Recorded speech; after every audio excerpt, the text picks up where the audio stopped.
This is Arsecast Extra. Hello and welcome to another Arsecast Extra. As always, with James from Gutterblock. James, good morning to you. Good morning to you too. How's it going? It's good. It's fine. It's, just grand. Nothing too strange or startling or weird or wonderful. Had a very quiet, uncontroversial weekend. You? Yeah, exactly the same. No, no deviation from that pattern. I'm glad to hear it. You know what I did this weekend? Because, summer and your weekends are a bit more free when there's no Arsenal. That is the thing. You work all week, and then when you do what I do and you do what you do, your weekend is work too. So without Arsenal, there's a bit more freedom at the weekends. And I thought to myself, maybe a little bit of a cool project or something would be good to pass some of the weekend time. And I thought, what would be awesome? If I could build a pizza oven out the back. I was thinking this would be amazing. You could get the wood and you could cook your own pizzas in the wood-fired pizza oven, and you could do the little bit of construction and, build the thing and put it all together. And I have to admit, I'm not great at DIY. I'm not good at mechanical things. It's not really the way my brain works. But nevertheless, I thought this could be quite interesting. So I did a bit of research and I watched a few YouTube videos, a few tutorials about how to, build the thing and the platform and then build the oven and all that kind of stuff. And then I thought, fuck it. I can just ring a pizza. It's much easier. You don't have to build anything at all. It'll just arrive by magic. A man will come on a motorbike or a car and he'll give me the pizza in a box, and the pizza's, very nice because there are some good pizza places around. And I was thinking, what is the cost per pizza if you put something like that together? Because it is time consuming. It's great to make your own pizza, and I do it at home. I have to do it in the normal fan oven rather than the wood-fired oven. But it is a time consuming process because you've got to make the dough and wait for the dough to prove and then do all the other bits and pieces and what have you. But, this was just going too far. It would have been like €200 a pizza a year for about 5 years, which is not great value, is it? Yeah, I think when pizza stops being efficient, then, maybe pizza's losing some of its value. Yeah. But it was a valiant effort to think about doing it, though. Yeah, to even think about it, I deserve some applause or what have you for that. But that was about as exciting as the weekend got, to be honest. We're in that kind of post-season, pre-season quiet period, I think, where nothing has happened in terms of transfers. There's a lot of rumours, and no doubt we'll talk about some of those rumours, but in terms of actual things happening, there's nothing happening because everyone's gone away now. No, in fact, today is season ticket renewal deadline day. Let's not forget. So I haven't renewed my season ticket yet, so I've got to do that at some point this afternoon.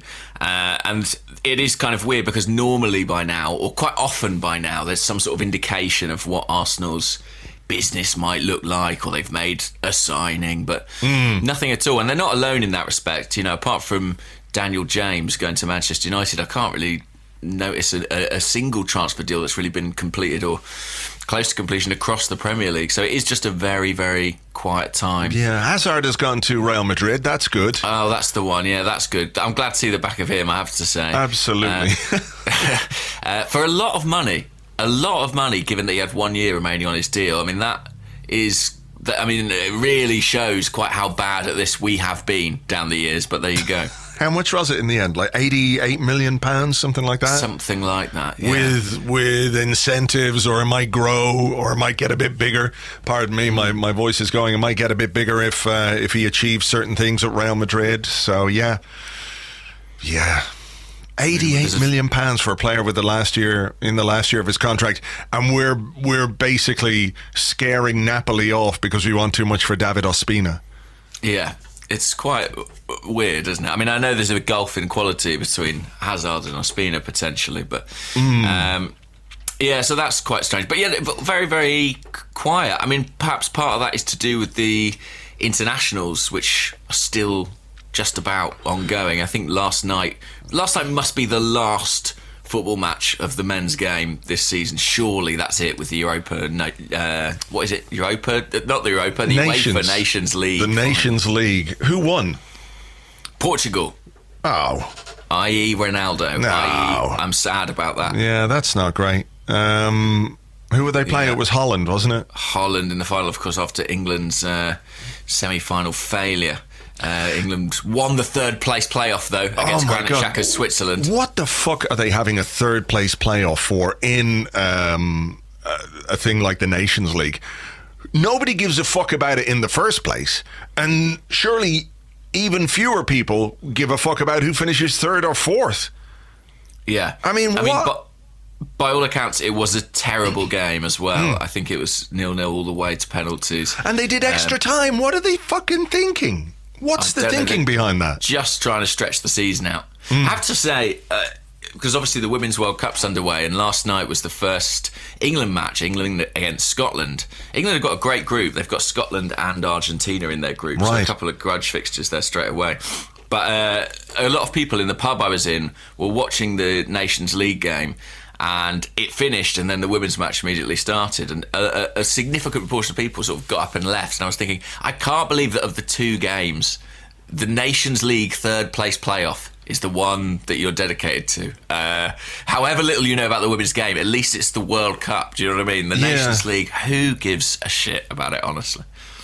I'm just leaving a pause there in case, a voice from the darkness or the wilderness goes, I care very much. Maybe if England had got to the final, maybe I would have been like, it's a big competition, it counts for everything. But I doubt it. I think I was always very aware that it was a bit of a tin pot thing. Yeah, how was Granit Xhaka in the game? Very poor. From what I saw, I only saw the last part of that match, but I read a lot of reports online saying that he put a few dents in that mooted £55 million transfer value, which I always felt was quite optimistic. Quite optimistic. Quite optimistic, yeah. Completely ludicrous. And then he said after the game, I don't know anything about these rumours about me leaving the club, and you heard the collective sigh of Arsenal fans. I think that's the transfer rumour of the summer that I've sort of anecdotally noticed Arsenal fans being most excited about. The possibility of getting 55 million for Granit Xhaka. Well, yeah, exactly. I mean, I can understand if somebody came in with 55 million, why that would be exciting. But, as I said on the Arsecast on Friday, it's like someone knocking on your door and offering you 100 grand for your old car. It's not going to happen. I mean, you would sell it in a heartbeat if that offer came in, but it is not going to happen. So I don't know. I don't know why we're even considering it or getting excited about it. I don't see Xhaka as somebody who's going to leave this summer, personally. Right. Do you? Right. I mean, as you said it, my heart slightly sank. So I guess on some level I know that to be true. I don't. I suppose what I do see him is as a saleable asset. Yes, I don't disagree with that. But when it comes to maintaining a measure of continuity within the squad, I feel like Xhaka is going to be one of the players that we keep around because there's just too much other stuff going on, too many other things to do. Which isn't to say I wouldn't be averse to selling him if the right offer came in, but I just don't see him as being high on the priority list of the club to facilitate a move, to sort of push him towards the exit door when they've got other players that they need to push out first. And I also don't see too many teams coming along and saying, hey, we'll have that slightly inconsistent, sometimes quite good, but potentially quite error-prone midfielder. Here's a chunk of money. Who's going to do it? I don't know. For some reason, we all believed it might be Inter Milan. They do feel like the kind of club who would do something like that. But yes, I think you're probably right. I would like to see Xhaka go more than I would like to see certain other saleable assets go. And maybe I'm thinking of the strikers in particular when I say that. But yeah, it doesn't necessarily feel particularly. That seems to be the theme of this summer. We see it in the questions today, and it's been a discussion point on Twitter and social media about whether or not we should sell one or two of the strikers. And I wonder, is there an element of, what's the word, masochism here, or slight self-harm, in the sense that we can all look at this squad and think, that guy needs to go, that guy needs to go, that guy needs to go, that guy needs to go, he should go, he could potentially go, he definitely needs to go, and whether we get any money for him or otherwise, just get him out, whatever it is. But we're fixated on this idea that two of the players that we probably, in my opinion, definitely shouldn't be selling are the transfer out stories are just going round and round about those guys. Like, should we make ourselves worse to make ourselves better, kind of thing? Well, yeah, I know what you mean. I think the reason that discussion is abounding, and the reason that there was sort of so much potential excitement about Xhaka going, is that I think there's a real desire, collective desire among fans for renewal, and almost at any cost. And I think that people look at it and they go, well, what we need is changeover in personnel, and if it requires a big domino to fall to facilitate that, I kind of think people are so frustrated with the current state of things that they're kind of willing to accept that. And I can actually see some logic in it. I mean, I keep sort of having a think about a kind of, making the case in a piece or something from a, what do they say, devil's advocate? Yes, that's the phrase. I was like, the Satan's friend, Lucifer's lawyer, Beelzebub's aubergine. Yeah, just being Beelzebub's aubergine briefly. I can kind of see the argument for it, just that if you were looking from a tactical point of view, if one of the things that I think a lot of people feel is, it'd be nice if we had some sort of tactical identity or a formation that we were wedded to in some capacity. And a lot of the ones that people like are single striker ones, and there is an argument to redistribute some of that resource, I think. Yeah, no, I mean, I completely get it. And my feeling on it is that it would be the most Arsenal thing in the world if we said, right, Lacazette's going and somebody's offered £70 million for him, let's take it, let's reinvest, and let's go with Aubameyang as our main striker. And on the first day of the new season, Aubameyang ruptures his, everything. Of course. And we're there going, ooh, you know what would be handy now? Yeah. Lacazette. And we've spent 20 million bringing Yaya Sanogo back to the club. Yeah, he's starting every game. Or something like that. That's kind of where I think, it's all well and good saying we should just play with one striker, but you can't go through an entire season with just one striker. That's not possible. So, there is the argument, of course, that maybe what Lacazette gives us is more easily replaceable than what Aubameyang gives us in terms of pure finishing and goal-scoring numbers. But I do think that this is a sort of a red herring for the most part. With so much else to do, it's really important to keep some of the things about this team and this squad that are good, and selling either of those two is not part of it from my point of view anyway. And just when we talk about the desire and the appetite for renewal, I absolutely agree with you there. I think we could all just go in and raise it to the ground and keep a handful of core players and rebuild all around them, and we could all say, yes, these guys are the future. The rest of these guys have underperformed. They've been part of our stagnation. They've been part of our degradation, if you like, in terms of the way our league form, I guess, but where we are in the league, from a top 2 team to a top 4 team, and now we're a top 6 team. There's a trajectory there, and that these guys have played a part in enabling that to happen, rather than the curve going back up the other way. But we have to be completely realistic about how much you can do in one summer. So regardless of how much appetite there is to burn it all down and start again, it's just simply not possible from a financial point of view, a tactical point of view, a logistical point of view. I mean, how can you? We've already lost 4 first-team players. You're looking at this squad and thinking, well, we could lose another 3 or 4 at least through sales or departures or whatever it is.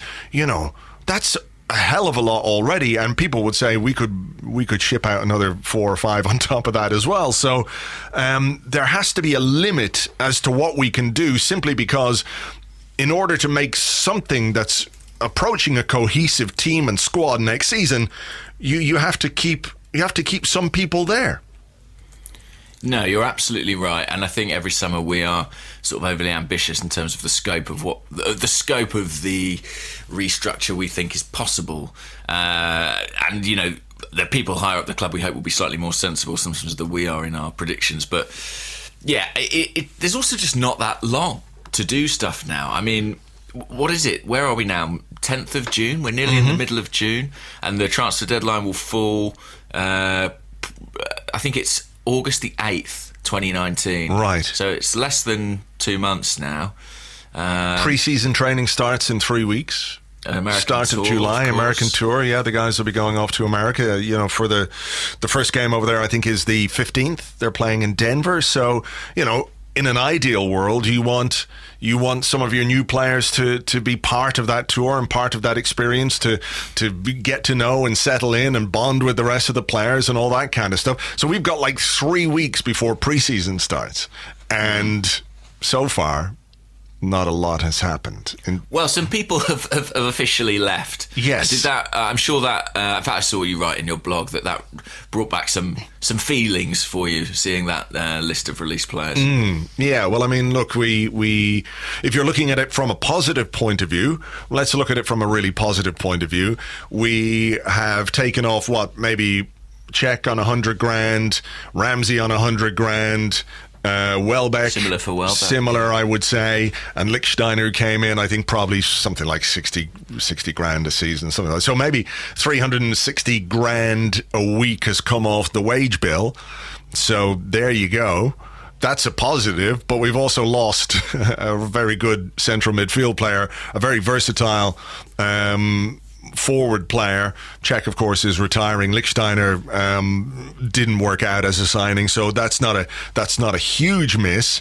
But of course, you look at those players leaving for free, and it does make you crazy. It makes me crazy anyway when I think about it.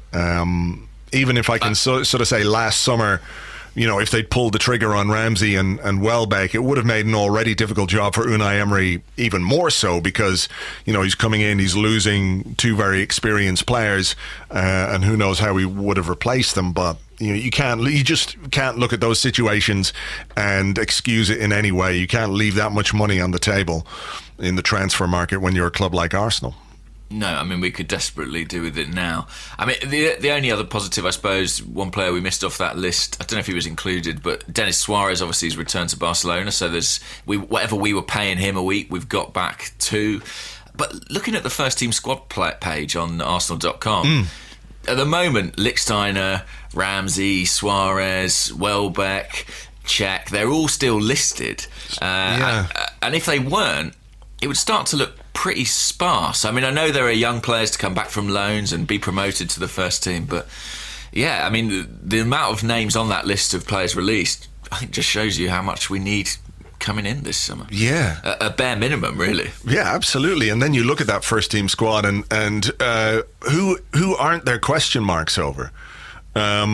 Question mark over Monreal, even though it looks as though he's going to stay, because we must have taken up the option on his contract because he wasn't part of that release list. But, there are question marks over Monreal because he is 33 years of age, and his legs look like those of a 33-year-old. Koscielny, talk about him wanting to leave. Mustafi, one of those in the must-go territory. Jenkinson, I mean, it's not beyond the realms of possibility that because of everything else that's going on, Carl Jenkinson could stay. And that's quite extraordinary, isn't it? It is. Mavropanos, question marks over his readiness, his maturity, whether he needs to go on loan. So question mark. Kolasinac, question mark over him, because he's one of the players again who's a saleable asset, isn't he? Talk of Barcelona, but apparently not. But it feels like we might be willing to take a deal if one were offered, because we got him for free. If we get 15-20 million pounds for him, it's it's profit. I know we take his wages and signing on fee and all that into account. Then you go to midfield, El Neni, question mark. Because big question mark because he's not used by Emery, and and also he's cut his hair, and maybe that was the source of his powers. Yeah, exactly. I shudder to think. Mkhitaryan, I don't really think there's any question mark over him. I think he'll stay. Ramsey gone. Ozil, question mark. Lucas Torreira, Maitland-Niles, no questions there. Guendouzi, no questions there. Even though Guendouzi is going to be at the European Under-21 Championship, so he might be, late back to pre-season. Xhaka, again, I think he'll stay, but potentially a question mark. The two strikers, I mean, there's question marks because people keep talking about them. I can't see how we would sell when there's so many other things. Iwobi, no question, he's staying. Welbeck, he's gone. And then you've got loan players. Ospina, come on, let's get that done and dusted, get it over with, please. Emi Martinez, probably our number 2. Callum Chambers, at what point do you say, well, we just can't afford to let any more players go? I think he'll be involved next season, as we talked about last week. And Takuma Asano, please just, sell, get what we can and get the guy off the books. It's not, what's the point? What is the point? So you're looking at a squad where there are huge gaps and question marks over about 70% of the players in it. It's mental. It is absolutely crazy that. I mean, the only players who are sort of exempt are the 2 strikers, signings we made last summer, so that's Leno, Socrates, Torreira, Guendouzi, and then it's the homegrown players, people like Bellerin, Holding, Iwobi, Maitland-Niles, and that is it. They are the only ones over whom there's really no question this summer. I know you said Mkhitaryan, no question, but I mean, I don't think that should be the case necessarily. I think maybe in an ideal world there would be a bit sure, question. Yeah, look, no, if somebody came in and gave us a deal, but again, it comes back to how much can you actively do in one summer, and where do you prioritise the departures? Because I think you have to prioritise the departures. So it's nuts. But okay, come on. I was going to say, no, there is a lengthening list of people linked with coming into the club on the other side of the coin, and I just wondered, are there any rumours out there that you feel have some weight or substance to them? It feels a bit like the Carrasco thing does. There's a lot of talk about it, even though he was very much a Miscellaneous signing or a Miscellaneous target. Last January, Miscellaneous was sort of on the Carrasco case, and then that fell by the wayside, and I'm not sure how much, if anything, he had to do with the Perisic chase. And then, of course, we know that the Barcelona connection and the Unai Emery connection got us Denis Suarez, so that's a bit of a worry. I mean, let me ask you, if you had to choose, let's say, between Carrasco and Fraser, who would you choose? Because that seems seems to me to be a bit of an either or. I agree. I think it almost certainly is. I think I would choose Carrasco on balance, and I'm trying to make sure I'm not doing that classic fan thing of just sort of going for the slightly more exotic option. But I do think he's got a bit more pedigree. His past with Atletico Madrid suggests as much. So I think on balance I would go for him. What about you? Yeah, I would too. I just think he's got a higher ceiling than Fraser. You can question both of them, really, can't you? Because Fraser's had one good season. He could be the Michael Ricketts of wide players. Who knows? He's had one good season. Carrasco, of course, has gone to China at a stage in his career where you don't normally associate top-level players going there.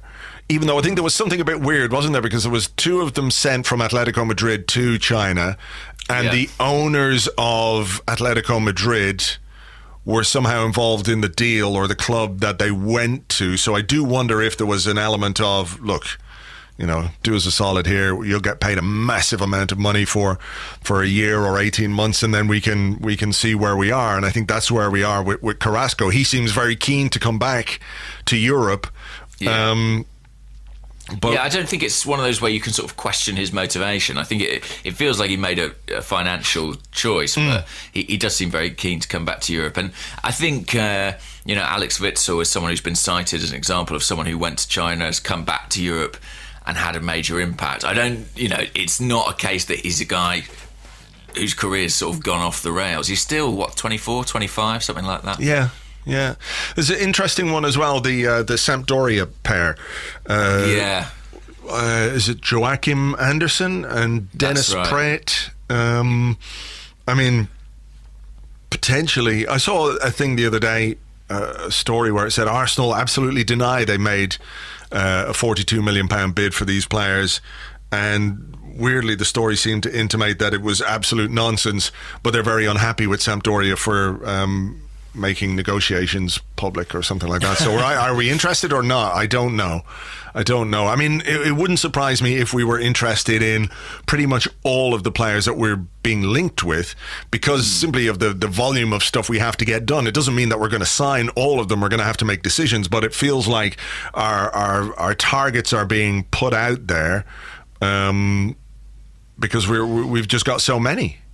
Yeah, I thought you were going to say, it wouldn't surprise me if we were interested in all the players at Sampdoria, because obviously we went and got Torreira from there a year ago, and I feel like that one does feel like it has legs. Maybe it's just the profile of players sort of fit some obvious holes in the squad, a centre-half and a central midfielder. Yeah. But also I always think when we've dealt with a club before, it's a little bit like is it Claude Maurice, the guy at Lorient? Yeah, I always feel that, if there's a bit of a relationship there, we know that's how Raul likes to work, the relationships, the people he knows. I always feel like that one, might have a little bit more substance to it. Yeah, I mean, look, Anderson, 23-year-old central defender. He's about 6'3", 6'4". I mean, he would fit the bill in terms of a defensive signing who could realistically come in and play, because I think that's what we need. We need central defenders who can come in and play, and while the idea of signing that young French kid at 18 is quite exciting, how ready is an 18-year-old centre-half? They're usually not that ready, and we kind of have one in Mavropanos, don't we? Potentially a good player, but someone who's not quite ready at whatever age he is. How old is Mavropanos? 21, something like that? Yeah, possibly.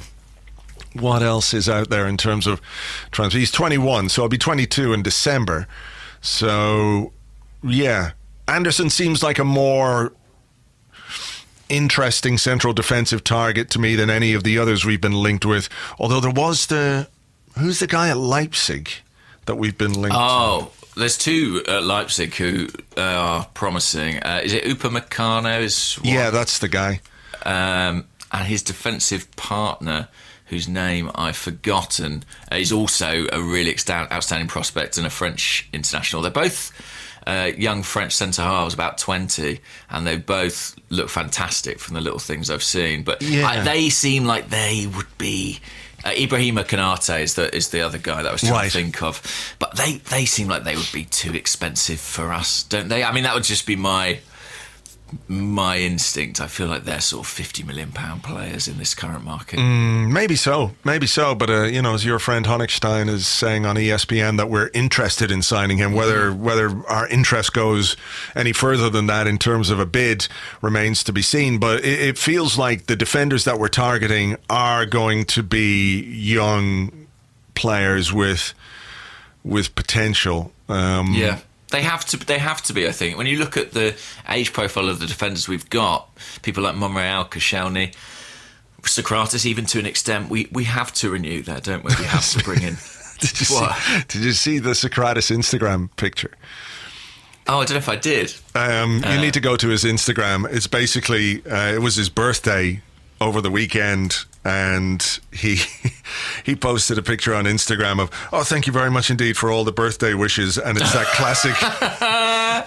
classic Socrates happy face. Yeah, it's great. It's great. It's definitely worth checking out if you haven't seen it. It delivers exactly what you would want from He's that sitting picture. there with a beige curtain behind him, and one candle on what appears to be a kind of very glossy cake, and it's that sort of like I'm making my happy face now. Take the picture now. Take It's a very brief window in which you can get that picture, yeah. But it does make me think, though, if we are targeting these young central defenders, that Koscielny might well be held on to. Yeah. Because... I mean... So he's 31 now, Socrates, as of yesterday, you're Yeah. right. But I when we were going through that list of, there's doubts over him, there's doubts over him, I was thinking, surely with Koscielny, we've just got to sort of put our foot down and say, listen, mate, we need you to stay for a year. Because he's still our best central defender, I think. And I'm not quite sure we can afford to let him go. Even if I don't think we can afford to play him as regularly as we did in the second half of this season either. Don't get me wrong. No, but if you're bringing in maybe one, or let's say you're bringing in one young defender, whether it's Anderson or Saliba or Upamecano or whoever it might be, then you have to put some experience around them. And you can't just rely on one guy, which would be Socrates, to be the anchor in that midfield. I know we've got Holding, but I think in terms of training ground influence, we underestimate how important it is or how beneficial it is for young players to have experienced players around them to give them advice, and particularly if we're going to bring in one and maybe keep Mavropanos and use the Europa League as a way of giving him game time, which would be one way of doing it if you're not going to loan him, which I think would probably be the way I'd start the season with Mavropanos. I'd keep him. Really? Yeah. I would keep him, and I would play him alongside all the other young players that I can get together, and I'd put him in the Europa League team, and I'd put him in the League Cup team. And if it's not working, or if he hasn't progressed sufficiently, by January, I'd consider loaning him out. And maybe he needs to drop down a level to develop. But I keep him, I think. Would you? Or what would you do? I've always said I think he needs game time, and I think a loan's right for him. I think I would stick with that. If I felt we had the squad to rotate and, be able to give the first team players a rest in the Europa League group stages, I think I would, on balance, send him out for the year and just give him as much game time as possible, only if I felt he was going to play. There's no point in him going to another Premier League team where for some reason he's not first choice and he sits on the bench for a season. I mean, that's a waste of everybody's time.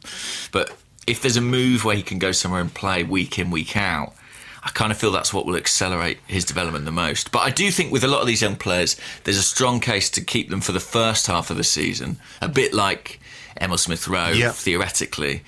And then loan them out once the Europa League group stages are kind of done and dusted, and potentially we're out of the League Cup by then as well. So I mean, the thing about it is if Mavropanos comes in and plays well in the Europa League and starts to feel confident and more of a first team player, then you also have another option for Premier League. So it gives you a bit more depth in the squad.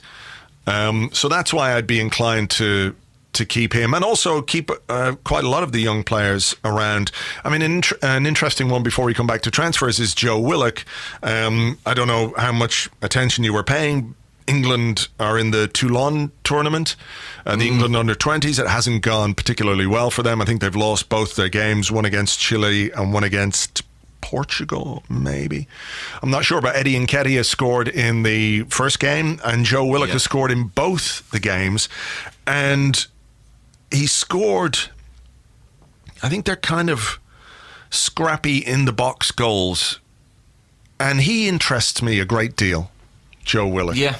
As a player, I think there's something really interesting about him and the qualities that he has and the ability to be in the right place at the right time in the penalty area. Because if you think about the two goals that he scored against, was it Blackpool? Yes. It was Blackpool in the FA Cup. It was him being in the right place at the right time in the box.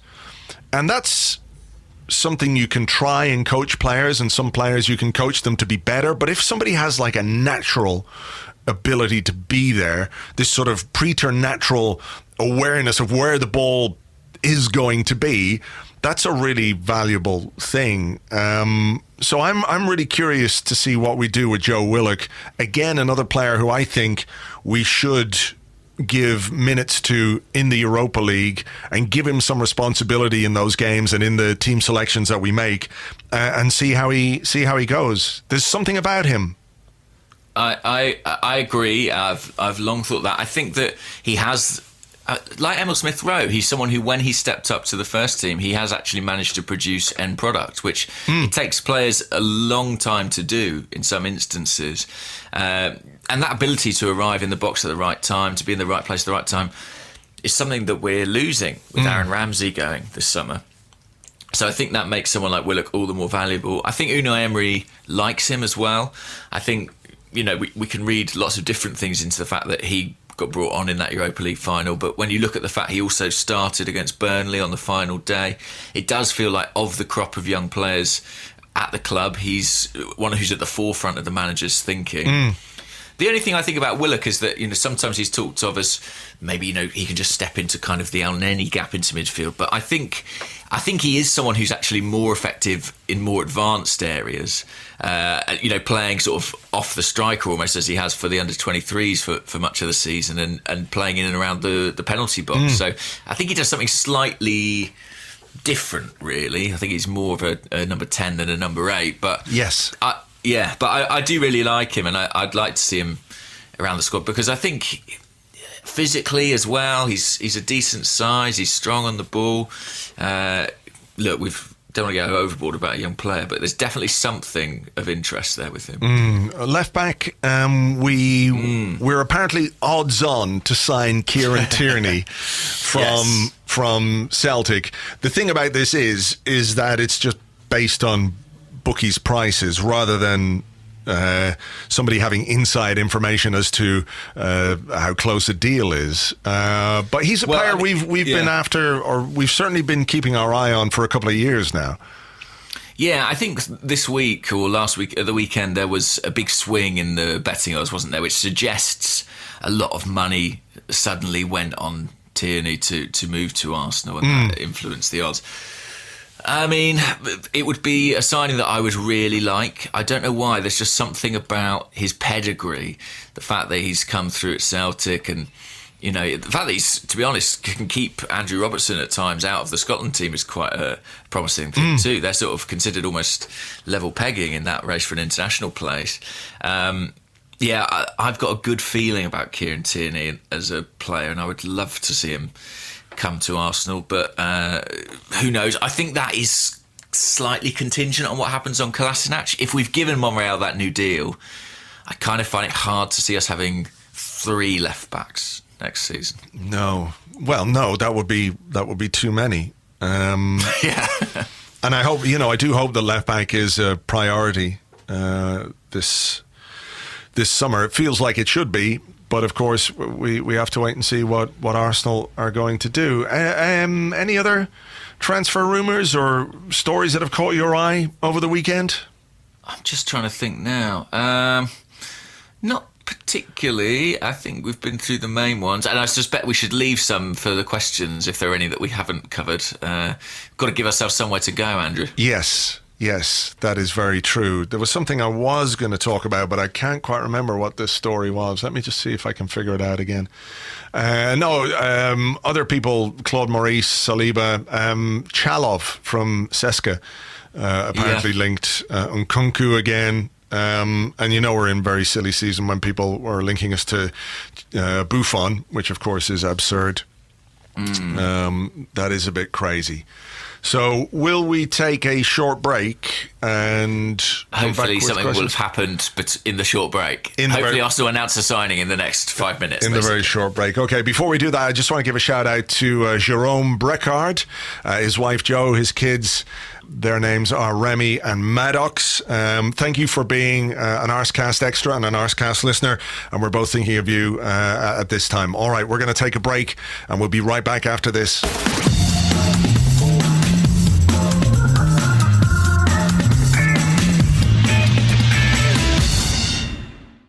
Welcome back to the Arsecast Extra. This is part 2 of the show where we answer questions that you send to us on Twitter at Gunnerblog and at Arseblog. Also on Facebook, facebook.com/the Arseblog. Ivan Ho, I'm pretty sure that's his real name, says, will you forget this week's Facebook questions? Tune in to find out. #ignoredcommunity. No. We don't ignore, we just forget sometimes. There's a lot going on. You can also send in your questions on Discord. If you're an Arseblog member on Patreon, you get access to the Arseblog Patreon Discord server, and you can send questions through there. If you want to sign up, you can do that. Patreon.com/Arseblog. And from Discord, I'm going to start today, James. Just 2 seconds ago, I said to you, it's actually quite difficult to bookmark the questions on Discord because it's harder to find them, and I've just lost the question I was going to ask. There you go. There you go. This is really very irritating. Has proven to be in the pudding. And I thought it was quite a good... Oh, here it is. I got it. It comes from Digital Digs. And he says, is it realistic that we can find a backup to Bellerin that's better than Ainsley Maitland-Niles for a price we're willing to pay? Is the price mitigated by a willingness to play Ainsley Maitland-Niles elsewhere? It's a good question. Is the price mitigated? So, I don't know if it is possible. I don't know if it is possible to get a cost-effective backup for Bellerin. I mean, certainly the talk of Thomas Meunier, who's a player we didn't touch on in part 1, I am finding somewhat bizarre at that price. You know, for 30 million euros for a player who probably wouldn't be first choice once Bellerin came back doesn't make a great deal of sense to me. I mean, you mentioned in part 1 you think there's a chance Carl Jenkinson will still be here next season. Is that to do with Bellerin's injury? It wouldn't surprise me. It wouldn't surprise me. I mean, if we are targeting Meunier, then, like you, I find it a little bit strange. I mean, we talk about a player, if Arsenal only have a budget of £40 million and we're going to make a €25 million signing on a right back, we don't just give them £25 million and then we've only got 15 million to play with. That's not how it works. There's installments and all that kind of stuff. So it wouldn't make that much of a dent into our transfer budget, or not as much as people might think. So there's a way of obviously doing that deal. I guess it depends what way they view Maitland-Niles, his long-term future. Is it at right back or is it at right wing back? I think he's tried hard at right back, but I also think over the course of the season we have probably seen that it's really not his position. If you look at the Europa League final, I don't want to be harsh on the guy.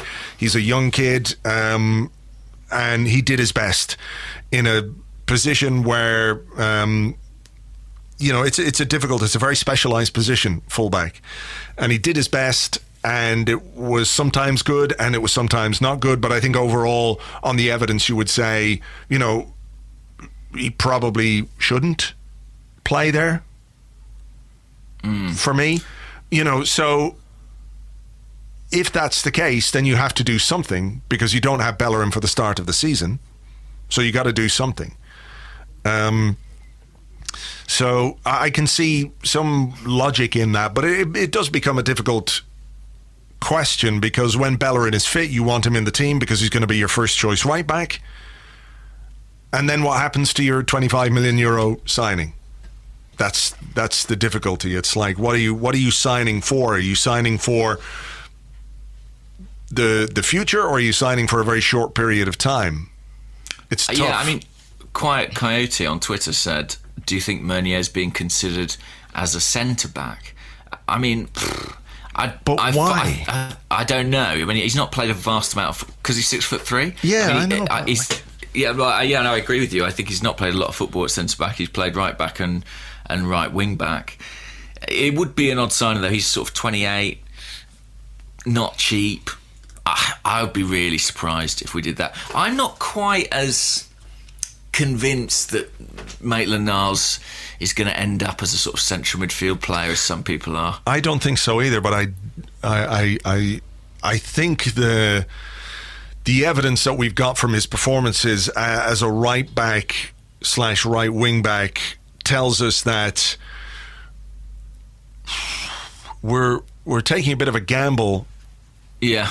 You know, if we were to play him there, I mean, he can do a job. He can do a job, but I just feel like there are too many mistakes in him defensively, yeah, and I don't want to be harsh or anything like that on him, because I feel for him, and he does his best, but if it's the short-term solution until Bellerin gets fit and then he's back up, then maybe we can live with that, but it's how soon Bellerin's going to be fit.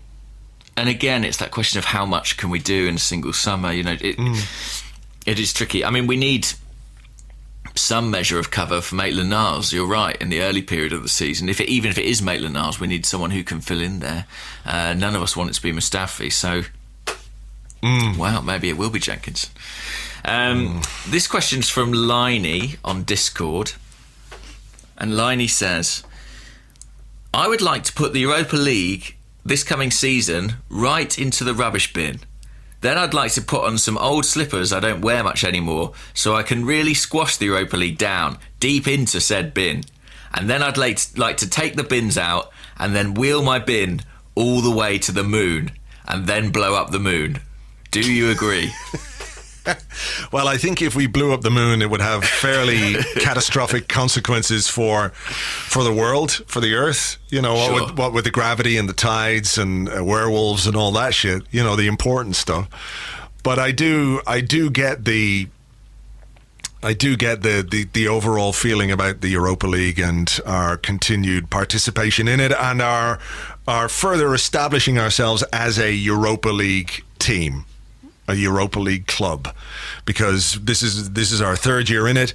That is who we are now, and that's not who anyone wants us to be. So an aversion to the Europa League is completely and utterly understandable. But as I said on the podcast on Friday, the one shining light in the distance, in the darkness, sticking out of the very top of the bin, is the fact that we can approach the Europa League in an interesting way next season, in that we can play young players and really give them a chance and not quite sink or swim, but see what they're made of. And to me, that would be interesting. It would be interesting. Remember how like the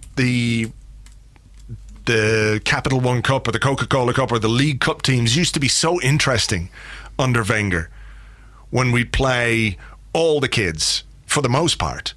We play really young teams, and a few of those players would be very exciting, and a few of them, made progress and developed. In the same way, I think that opportunity is there for us in the Europa League this season. Don't play senior players. Like, nobody cares. Nobody cares about the group stages of the Europa League. I don't need to see the main men drag us through 2-0 or 3-0, whatever it might be.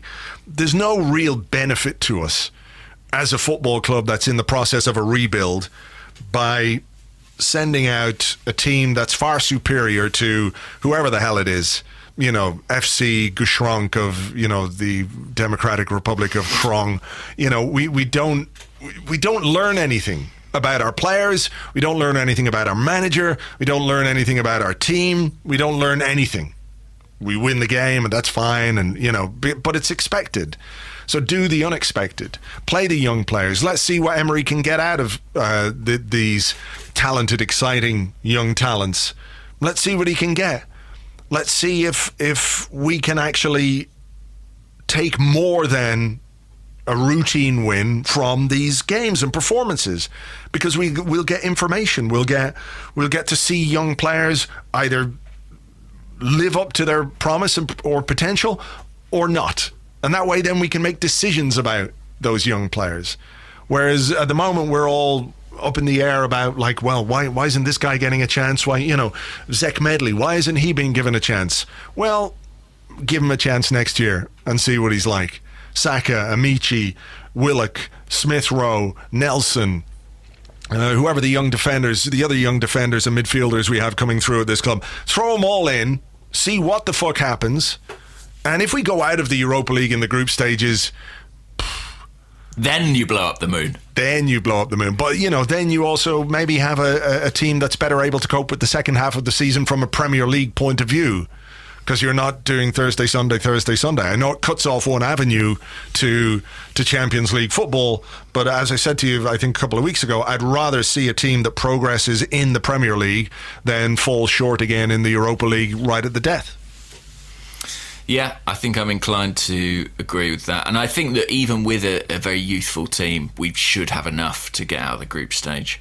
Hopefully, a good draw will help in that respect as well. Here's a question from Fred on Twitter, who's at RLF86. And he says, this is slightly similar or along the same lines. Which young player do you think will have the biggest impact for us next season? Which young player?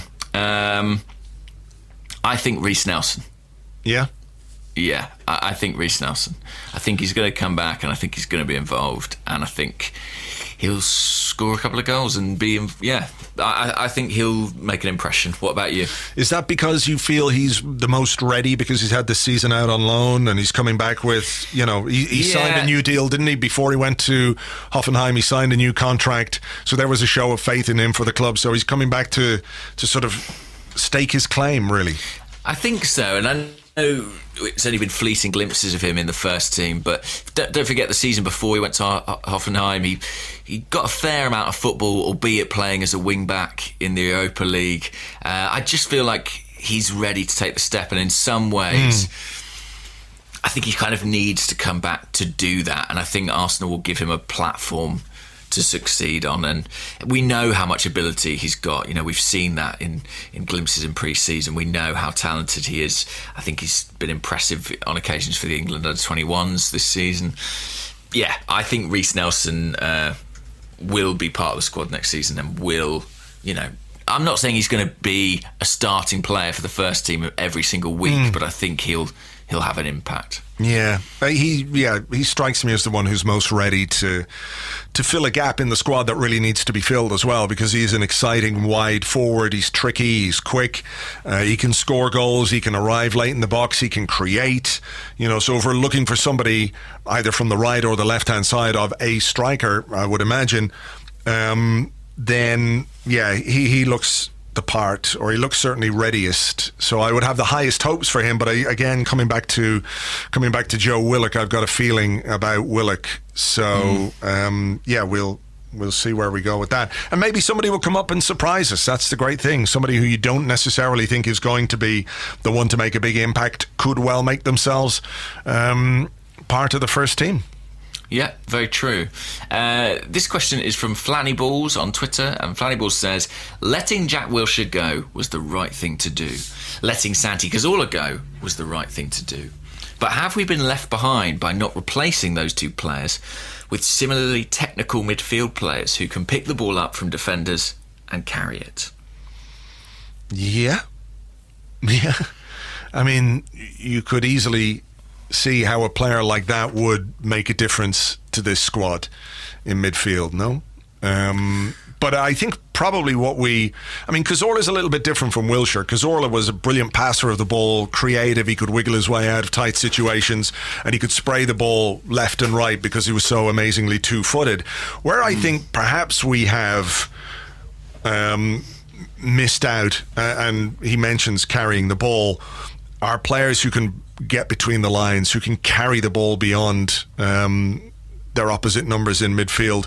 Wilshere, at his best, had that little burst, didn't he, where he could go past players and he could bring the ball into dangerous areas, and all of a sudden you got the opposition turned around rather than sitting looking at you and being able to hold you off from a defensive point of view. You've got them turned around. Thomas Rosicky, another player who liked to make those bursts from midfield towards the opposition final third. So I do think, we have missed that kind of a player. Whether or not that's on our priority list, I'm not sure. And they're not always easy to find. But I would like I'd like to see us as a team be a bit more open to taking risks on the ball, because I feel like over the course of this season, and certainly over the course of Wenger's last season and a half, we became very risk averse, like conservative in the way that we played. The passing was too slow. Players standing around looking for the easy ball rather than moving into difficult situations. Players not willing to take the risk of passing the ball forward when all you could, okay, I better not pass it forward. Let's do the famous Arsenal horseshoe again. So we go from left to right back into midfield, from right to left back into midfield, and you're just making centre circles or semicircles the whole time, going from one side of the pitch to the other without any real penetration. And I know it's something that drove people a bit mad about Aaron Ramsey, in that he would try flicks and tricks. But when there's nobody else trying to get the ball forward, what else are you supposed to do? So I would like to see some players who are brave enough and technical enough to have a go at the opposition and to make us less predictable, because we're very easy to play against. Once you sort of suss us out and are we playing in a back three? Okay, cut off the supply to the wing backs. Are we playing in a back four with one up front? Cut off the supply to the wide players or to Ozil, and we become very easy to play against. So there's no unpredictability about Arsenal and the way that we play the game, and I think that's something we have to introduce this season, whether it's a player who runs with the ball, whether it's a player who runs into space, whether it's somebody who can find passes from deep, whatever it is. Find something different that people don't expect from this Arsenal team, because otherwise it's just simple. Yeah, I think that's absolutely right. And a big part of that is dribbling for me. That's what gives your team unpredictability and, the ability to break a game, essentially. And we've lost many of our dribblers. We've lost, Oxlade-Chamberlain, Alexis Sanchez, Cazorla and Wilsh. And I think we back into the squad, not just in central midfield, but in wide areas too. I think that's something that we really need. And I'd love to see that in the middle of the park. It was such a great quality of Patrick Vieira's. We think of him as this big tackling, striding guy, but it was that stride that enabled him to break away from his opposition and find those gaps, find those spaces in the midfield and drive into them. And we don't really have that at present. No. Look, who wouldn't want that? But I mean, is there any? I mean, maybe that is something that someone like a Maitland-Niles could potentially offer in central midfield. As much as I'm sort of unconvinced about the mental aspects of the game, necessarily having the concentration levels to thrive there, he does at least have that athletic and technical component to do those things. Yeah, I mean, I have slight worries about Maitland-Niles from a technical point of view in terms of his first touch. I think it's just a little bit too heavy for central midfield, particularly if you're looking for a player to thrive in tight areas. I'm not sure I've seen enough from him to suggest that he could be that guy. But somebody, they're after a box-to-box midfielder. That's what David Ornstein has said, that they're after a box-to-box midfielder. Whether that's somebody who can just run from one penalty area to the other, I'm not 100% sure. You'd like to think that one of the qualities that they associate with a box-to-box midfielder is someone who can also carry the ball forward and make those runs and, maybe get back and do some defensive work. So, yeah, certainly if we can add a player who's got that kind of technical ability in midfield, and also add one or two players like that in the wide areas, players who really want the ball. They want the ball and they want to do something with it, rather than they want the ball to lay it off to somebody else. There's too many of those players in the team. Too many of those. And they're just too easy to play against. Yeah. So there you go. I concur with that. Okay. I think it's fine. Just quickly, this is a quick sort of, I'll ask it and then I'll answer it. Gavin Scott on Facebook said, after the Tuber Akpom question last week, when is J. Emmanuel Thomas coming back? We all know this is the reason the team is failing. I only bring this one up because you know, sometimes when you get on sort of a Google trawl and you find yourself wandering down memory lane. Well, just last night I was looking into what became of J. Emmanuel Thomas, and I think in January of this year he signed for a team in Thailand. Wow. Yeah, so I don't know if he's still got under contract with them, but that's certainly where he was last playing his football. Wow. Oh, and he's still only 28, J. Emmanuel Thomas. Wenger used to talk so highly of him. It's sort of an interesting point, isn't it, when we're talking about all these young players and what they might go on to achieve. It's sort of a sobering reminder that talent doesn't always equate to success in this game.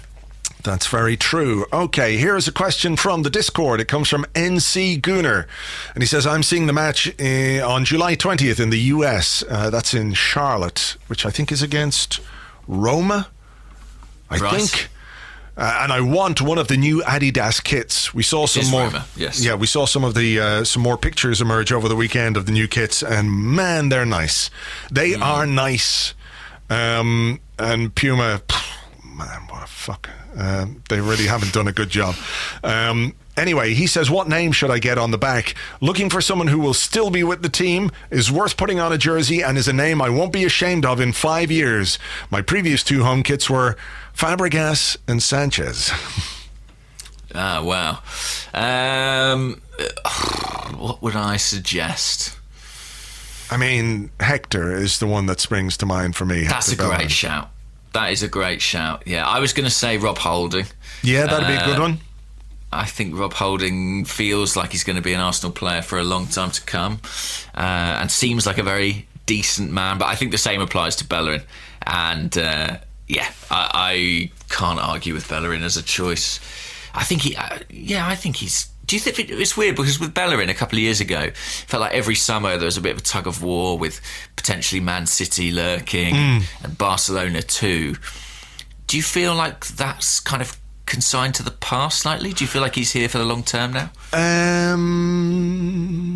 I think next season when we make him captain, yeah, he will be. He'll be gone the following summer. No, I think we've avoided perhaps some speculation this summer because of his injury. Right. I think if he played the rest of the season, and if he played, if he continued to play as consistently as he did, I think he played pretty well in the first 6 months of the season. He was at one point maybe our leading assist maker in the Premier League because he fit very well into the system that Emery was using at that time. It's not unreasonable to suggest that maybe Bellerin would have got another, let's say 3 assists in the Premier League. It would have brought him to 8 assists for the season. He might have grabbed a couple of goals. I think then people start knocking on the door, particularly when you're a Europa League club and you've got a player who could easily fit into a Champions League club. So I think it's gone quiet because of the injury, but I wouldn't say it's gone quietly forever. And we're probably, I know he did sign a long-term contract a couple of years ago, didn't he? But we're probably approaching a point where they have to look at that again and protect the future. Maybe this would be a good time, while he's out. They've got plenty of time to negotiate. He's definitely someone who I want to see in the long term. But you're right, the better he plays, the more that those stories will come back, I guess. Yes. I have one here, I have one here, and you can ask the next one. All right. This one comes from Jude Sebastian on Facebook, who says, you get a choice of only one German leaving the team this summer. Would you have Ozil go for a bit of a fee and his wages off the list? Or Ozil to remain and continue to burden us with his overpriced underperformance? I think we can leave that out because, it's not impossible that, Ozil could be better. I think we can leave that out because it kind of goes without saying. But you're right. No, he could improve. He could do better. So could the other man that you're about to mention. Mustafi. Miracles do happen. No. Here it is. Lay it on the table. Mustafi stays, or Ozil goes, or Mustafi goes and Ozil stays. What are you doing? So my quandary is that if Mustafi, the value of keeping Mustafi, as much as I don't like him and don't particularly rate him, is that he does at least provide cover in 1.5 positions, and he doesn't get injured that much. So he's like a useful squad body potentially. Also, the value of keeping him is that he doesn't use up as much salary as Ozil.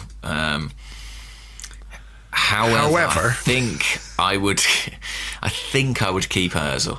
I think I would keep Ozil out of those two, because, as you say, his performances could improve, or we might find a way to get slightly more from him than we're getting at the moment.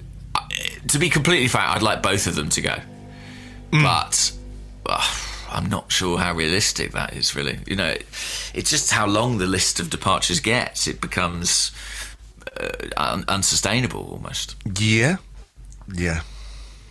Who would you choose? I think I know you would choose to keep Ozil, wouldn't you, of those two options? I would, yeah. I would, because, we are going to play some home games against teams that he could play very well against. True. Whereas I think I've just, I've had enough of Mustafi.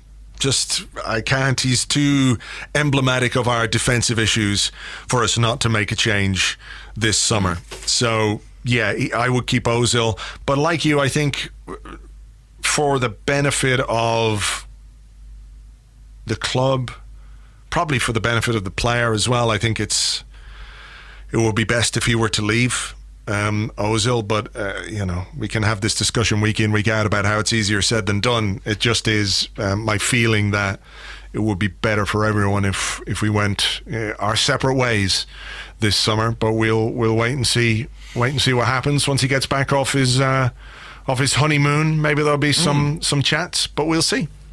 We will see. So this question is from Lee Sadler, who's at Sadler112. And Lee asks, do you think the Ljungberg appointment cleverly adds a little pressure on Emery, having a potential caretaker or even replacement sitting next to him on the bench this season? Maybe, but I'm not sure. I was going to say I'm not sure that Emery needs pressure, but then he did make the comment, didn't he, about how he's been given time by Arsenal. I mean, maybe what he was given an assurance of by Arsenal was, look, you'll have 2 seasons to make an impact. We understand the difficulty of, coming in during your first season. We'll give you a bit of leeway if things don't work out. And things didn't work out, and they didn't work out badly. I think it's bad. I've said this before. But if you step back and look at it objectively in the cold light of day, looking at it just from the numbers, let's say, we were 1 point off the top 4 and we lost in a final. We lost pathetically in a final, but we still got to a final. So the margins were really tight. Okay, we almost did what he was asked to do, which is get back into the Champions League. So if we'd finished 15 points off the top 4 and got knocked out of the Europa League in the quarter-final or something, I think it would have been a slightly different scenario. Does it add some pressure? Maybe, because I do feel like there's something going on with Freddie, that they're positioning him for something bigger. Yeah. That was going to be my question. Who do you think decided upon this switch? Like, who do we make responsible? That's a really good question. Changes? That is a really good question. Because there's no technical director yet in place, who you would sort of think might be the man responsible. Yeah, and also I guess if you're a head coach, you would want to say. You would want to say in that, but do you? It doesn't strike me as very likely that Unai Emery has turned around and said, you know what, I want Freddie Ljungberg on my coaching staff next season. It feels to me like that's a decision that has come from above Emery. Probably Raul Sanllehi, no? You almost hope it's come from above Emery, because Freddie's someone we want associated with this club in the long term, isn't he? We want him to be in a secure position, almost in spite of what happens with Unai Emery. It feels like that. It feels like a Sanyehi move, and maybe one also with a view. I think clearly with a view to potentially introducing some of those younger players to the first team squad in the immediate future. Yeah. So that's definitely a situation to keep an eye on. Steve Bold going back to the under 23s. The Freddie thing makes sense if we're going to bring in a lot of the players who are working with him at under 23 level next season, because he has the best knowledge of those players. And obviously Emery will know them, but Freddie will know them inside out. So it makes a lot of sense if that's what we're going to do, and that's what our approach is going to be. So if it puts pressure on Emery, good. I'm all right with that. I think everybody needs to feel pressure. Everybody, players, coaches, all the staff need to feel more pressure at this football club. And those that can cope with it, great. And those that can't, off you go. And we bring in somebody who can. So yeah. Here's a question from Adrian Clark at ADClark85. What are your thoughts on who should be captain next season, with Koscielny likely to leave? Surely the 5 captains thing was just for one season. Personally, I'd like to see Hector or Holding being given the armband. Not the Adrian Clark. No, not the Adrian Clark. No, a different Adrian Clark. Breakdown fame sounds like a strange way to put that. Sounds like a 1980s movie about terrible dancing. Yeah. I have said in the past that I am all aboard the Hector Bellerin bus for the captaincy. And I don't really see any reason to change on that position. I think the only sort of disadvantage is that he's not going to be fit at the start of next season. But, we've said earlier in the podcast we think Koscielny should be kept around. So I think it's safe to assume, isn't it, that he'll be the club captain, if not the team captain, at least for next season, if he is here. Yeah. I think he will be. So he'll be the captain. So it becomes a non-issue. I think Bellerin, a lot of people have talked about Xhaka, but I think if you make a guy captain, you're sort of shackling him to the club for a little while. Shackling, yeah. You're sort of saying, okay, we want you to lead this team. And I think probably in terms of attitude and in terms of character, Xhaka ticks quite a lot of the boxes. He was one of the only players to come out after the Europa League final and talk in any length or in any detail about the season. And he said, it's not acceptable that it finished this way. There was a few little mixed messages, but basically his message was, we can't be satisfied with losing a final and finishing 5th.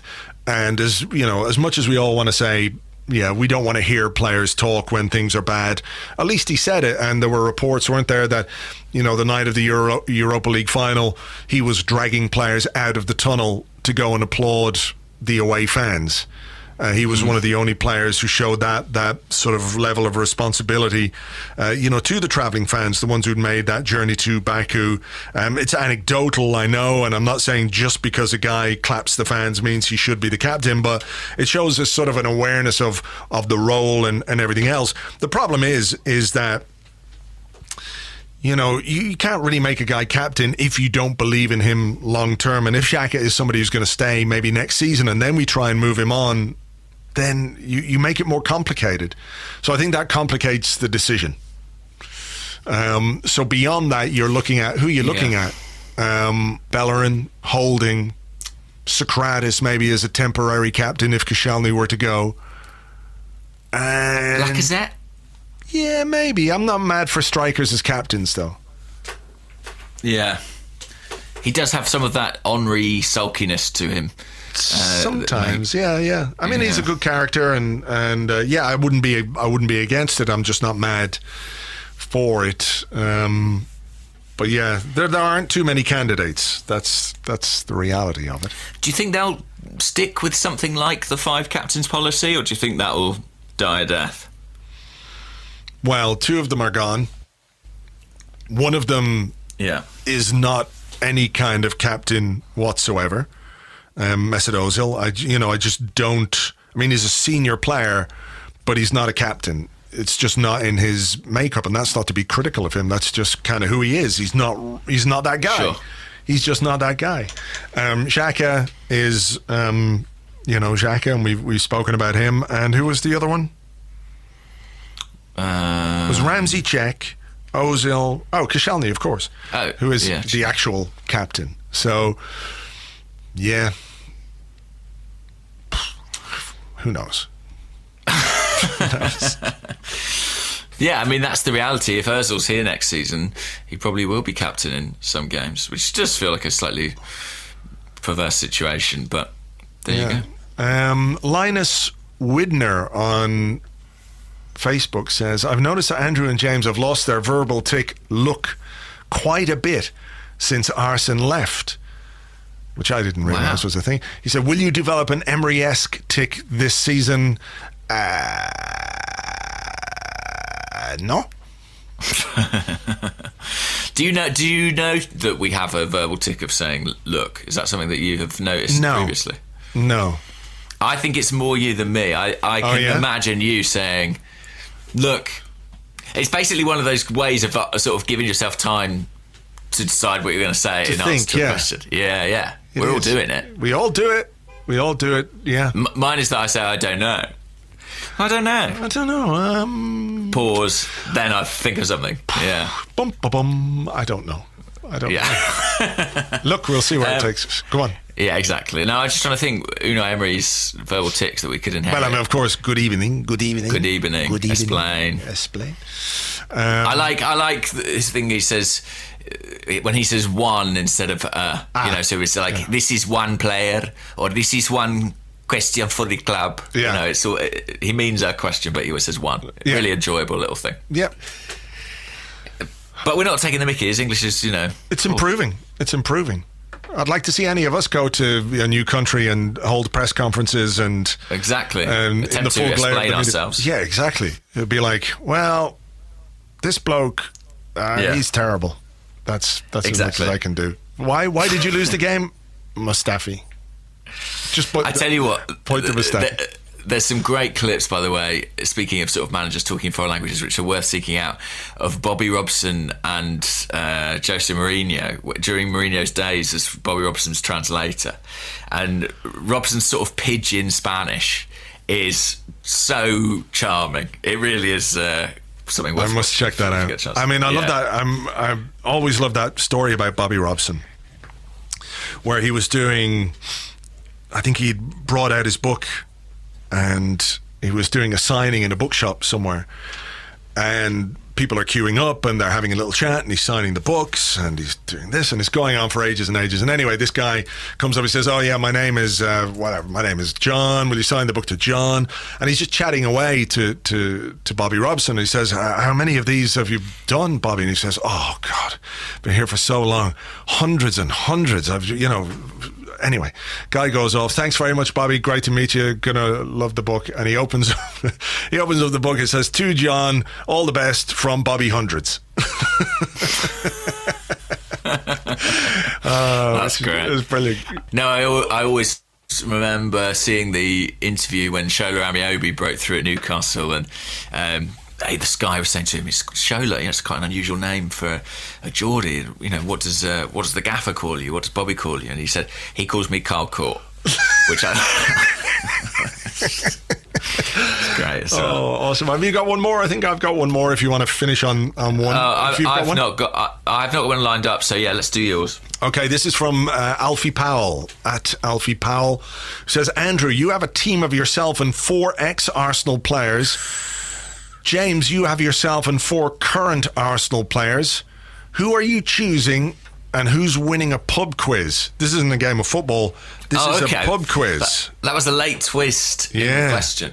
Can I ask, am I allowed to include Petr Cech, or is he no longer? No, I'll allow it. I'll allow it.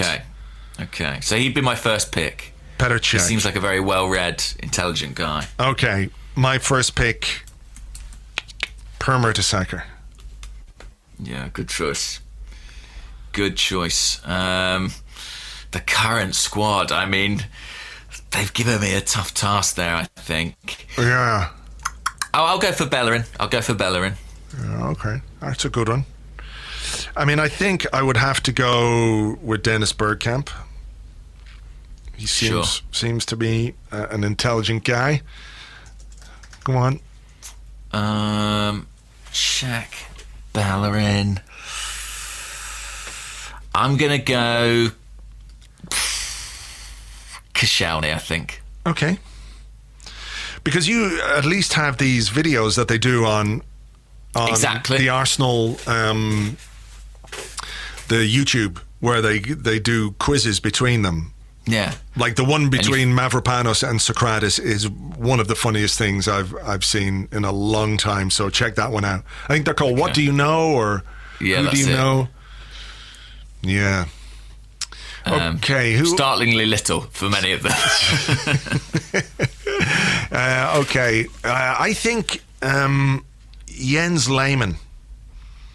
Yeah. But only because, if we're having a pub quiz and it gets a bit feisty, I would like Jens just to kick off. I think that would be fun. So I've got Cech, Bellerin, Koscielny.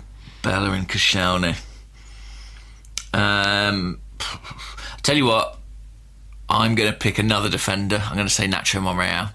Nacho. Okay. I mean, look, if the pub quiz involves kicking an orange into a fridge, you're ahead. Well, that could be the tie-break. That could be the tiebreaker. I am going to go for Philippe Senderos, man who speaks 14, 26 languages, something like that. Clearly a very, very intelligent guy. So I'm going to go for Philippe. And you've got one more. I've got one more. It's tricky now. General knowledge. Who do I think would have good general knowledge? I'm going to go for Carl Jenkinson, just in case any, questions about 80s music come up. He can always rely on his dad. His dad, yeah. So it's his phone a friend, Okay, cool. My final one, let me think. You got to pick somebody who would really add something to the team.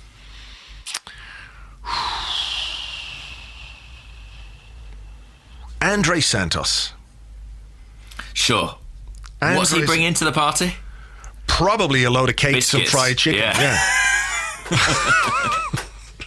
So we could all have a good snack. He's going to bring the pork scratchings for the pub quiz team. Do you know what I mean? You need that. Great win, gays.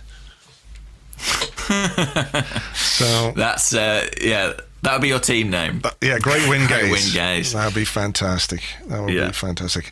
If people don't get that reference, Andre Santos, following an Arsenal win, put up on Twitter one of his first games, maybe. Great win, gays. And it's become a legendary piece of Arsenal Twitter.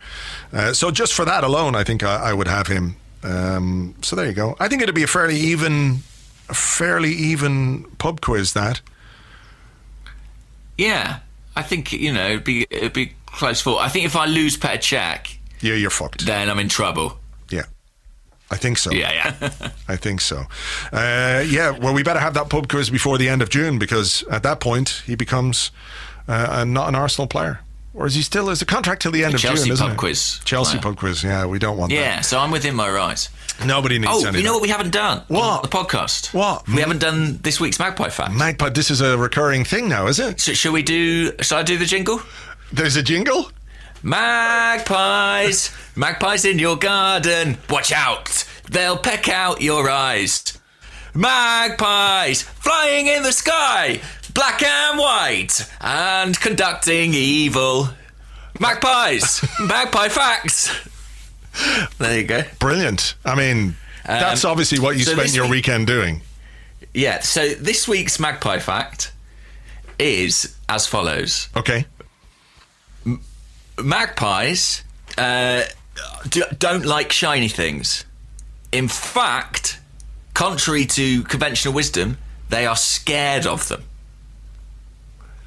Science. Hang on a minute. Yeah. Why are their nests all full of, like, are they, though? Silver, have you seen them? Silver bracelets and brooches and rubies and stuff? This is, or is that dragons? Is that dragons' lairs? That's dragons, I think. That's right. Dragons love gold. Magpies scared shiny objects. I'm sure this is true. Magpies do not steal trinkets and are positively scared of shiny objects, according to new research. Hang on a fucking minute here now, James McNicholas. What? Hang on. Yes. You're telling me that magpies are scared of shiny objects. What is one of the characteristics of a shiny object? You can see in it your reflection. Last week, and they recognise their reflection. Last week, you told me magpies were mirrory bastards, and now you're telling me that they're not. What's going on here? I feel like there's a conspiracy. What we've learned from this is that magpies don't like their own reflection. Magpies are suffering some sort of dysmorphic confidence problem because they can see their reflection, but they don't want to. Magpies are complicated. Lead author Dr. Tony Shepherd said we did not find any evidence of an unconditional attraction to shiny objects in magpies. Instead, all objects prompted responses indicating neophobia, fear of new things. So there you go. And another scary magpie fact. Go on. I don't want to blow all my magpie facts. I mean, it's a long summer, Andrew. Yes, true. Save some, but give us one more. Go on. The magpie population of Britain has trebled since the Second World War, in which presumably many magpies fought and died. I don't know exactly what their involvement was. But since the Second World War, they have trebled. Wow. Now, if that's not a frightening thought, I don't know what is. Well, I would believe that because there is a surplus of magpies in this area. Yeah. Sunday morning, there were magpies fighting crows on the roof of the house. They were just going at it. They are mortal enemies. They're like brawling like two gangs, sky gangs. And they're using my roof as a kind of battleground. This is their arena. And it's really irritating. So, yeah, I'd imagine. I think there does need to be some kind of a cull. But I'm not sure how legal it is. And actually... I'm not sure just you chasing some magpies with a flamethrower or a badminton is the way to solve this. But yeah. I don't know if that's the right way. I'm trying to be humane about this thing. I was thinking of setting fire to the tree at the back of the house, which houses them, but that seems quite cruel. And also, it's not my tree; it's in my neighbour's garden, so they might be a bit unhappy with that. So yeah, I think fill your garden with shiny things. Turns out they're scared of them. Right. That's the key. Anyway, join us next week for more. Do you know what someone said to me actually? That I should get I apologize, can't remember, but it was on Twitter last week. Get some toy snakes from a toy shop, like little rubber fake snakes, and put them all over the roof because birds are afraid of snakes. Wow. But there are no snakes in Ireland, famously. Do you think the birds know that? St. Patrick got rid of them all. Yeah. Yeah. Well, I don't know.